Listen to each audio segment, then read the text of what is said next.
said. Now, this is a fantastic charity for disabled gamers who specifically adapts controllers in order for quite severely disabled to play games. And yeah, I mean, I've just had you're going to see a couple of clips coming up, and I think they're fantastic. You see both me and George having to get on some of the different adaptive controllers, and truly what Dr Mick and his team here are doing is amazing. It is truly, I'm a bit emotional, inspired by what you've done. Thanks. So, what got you started? A few things got me started. One is that my background's in education and helping people with disabilities use technology to access education and to communicate.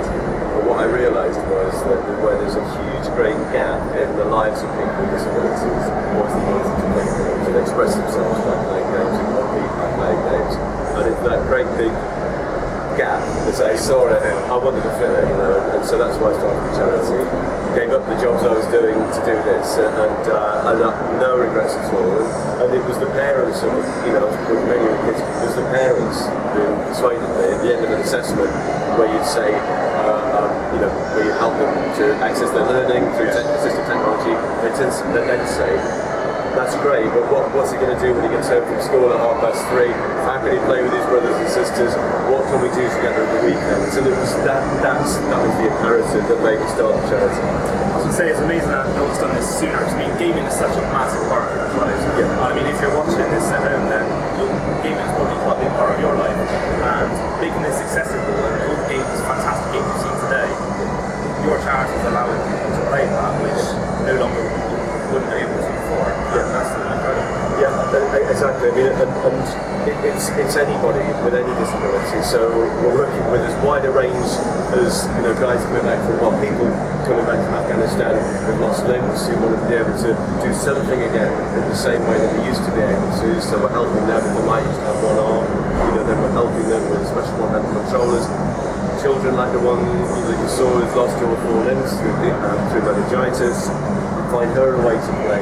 So it's all, she's only 3, and up to, an elderly guy who wanted to play, never used a computer before, most neuro disease, he could only move his eyes, he wanted to play Sudoku again, so he wrote him a special program, so he could use eye control and Sudoku. So the variety, it's a huge variety of people, all ages, all abilities. And the way we help is we'll go and do an assessment. If they can't come to us, they're welcome to come to us, to our games lab, a games room, or if not, if they're in hospital or they find people in trouble, we'll go to them. We'll do an assessment, and we're a specialist team with therapists, like backgrounds in education and designers, and we'll come up with a solution, and then we'll loan them the equipment to try. If necessary, we'll modify it, or we'll do what we can until we get it as good as that. Each person's a project, basically, and they're the ones that who decide whether we're successful or not. I mean, it's an exciting and rewarding project at the same time, so we have to constantly adapt to each situation. I mean, the online multiplayer games as well is what I'm sure will absolutely difficult because a lot of them are quite bedbound a lot of the time. Exactly. Stuck inside. And being able to connect with the wide world and sort of just connect with a lot of friends, just online. Exactly. Absolutely. As you say, a lot of people can't do that. So it's just a way of being able to, in effect, go wherever you like and play games against anyone around the world. And if you're able to speak to them as well online. It does, in terms of quality of life, the difference that you can make to an individual's quality of life is from very, very low to very, very high. And that's what we do. There are people who visit the website for information, and there are, get something like 5,000 hits a month. But they're all units of one. It's all individual people whose lives are trying to change. Everybody works with an individual project, if you like. And so it's the difference it makes to each one that's important, not just the numbers. Exactly. It's amazing just how much you get immersed in games. Well, I mean, I'm sure all of this takes quite a bit of money, like how we we have, there's no statutory funding for the work that we do, and that's another reason why nobody's done this before as a charity. But it's understandable.